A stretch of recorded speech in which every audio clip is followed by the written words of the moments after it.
To make your Samsung Galaxy S24 Ultra home screen automatically rotate, you have to enable auto rotate feature for the home screen. To do so, swipe down the top of the screen by using two fingers to open up the quick panel. Long tap auto rotate button. Next, tap the gray on offset next to home screen until the switch turns blue to turn it on. And then tap done button to save your selection.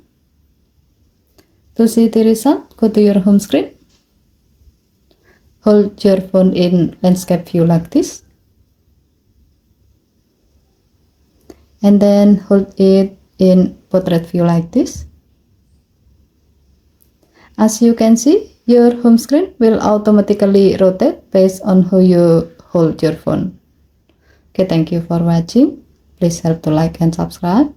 Have a nice day.